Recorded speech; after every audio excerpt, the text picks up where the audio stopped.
ইউএসএতে একটা বিপুল ছেলে মেয়ে ইন্ডিয়া থেকে সব প্রাইভেট ইঞ্জিনিয়ারিং কলেজ থেকে পড়ে বা অনেকে সরকারি কলেজ থেকে পড়ে যাদের বাপের টাকা আছে সব এখন ইউএসএতে খুব ভালো ভালো ইউনিভার্সিটিতে এমএসএ দিয়ে দেয়, কারণ প্রতিটি ইউনিভার্সিটিরই টাকা দরকার। ওরা দেখেছে ইন্ডিয়ান স্টুডেন্ট পাওয়া গেছে প্রচুর, ইন্ডিয়ান স্টুডেন্টরা 1 কোটি 1.5 কোটি টাকা মানে বাবার জমি বন্ধক দিয়ে ইয়ে করে। সাউথ ইন্ডিয়ায় পাঞ্জাবি এদের তো টাকা আছে, তো বাঙালিদের টাকা নেই, কিন্তু মানে বেসিক্যালি হায়দ্রাবাদ থেকে প্রায় 2 লাখ 1-1.5 লাখ মতো ছেলে 1-2 কোটি টাকা দিয়ে এখানে খুব ভালো ভালো ইউনিভার্সিটিতে এমএস পিএইচডি করতে আসছে। কিছু বাঙালিও আসছে, ধরে নিচ্ছি তাদের বাবারা সরকারি চাকরি করে, তো ঘুষঘুষের টাকা আছে, 1-2 কোটি টাকা আজকাল কোনো ব্যাপারই নয়। অনেক হয়তো সৎপথও 1-2 কোটি টাকা করেছে, হতেও পারে।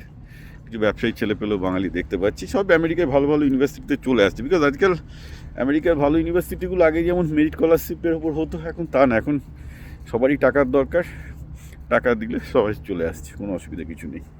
ওকে, তো প্রবলেমটা হচ্ছে এসে সবাই ওই আইটি এবং computer science related data science এসব করতে গেছে, কারণ আগে এগুলোতে প্লেসমেন্ট ভালো ছিল, কারণ অনেকেই তো লোন নিয়ে পড়তে আসে, তো তাদের ইয়ে থাকে যে বাপের টাকাটা তো মেটাতে হবে।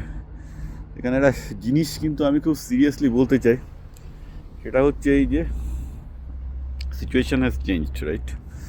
Situation has drastically changed.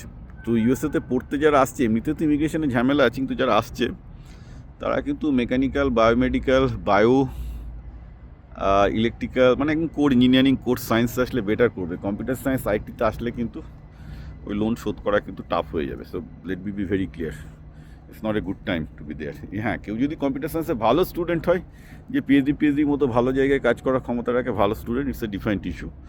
যারা ইউনিভার্সিটিতে ভালো পিএইচডি করার ক্ষমতা আছে, বিকজ পিএইচডিতে বা রিসার্চে প্রচুর থাকছে কম্পিউটার সায়েন্সে, দ্যাটস নট এ প্রবলেম।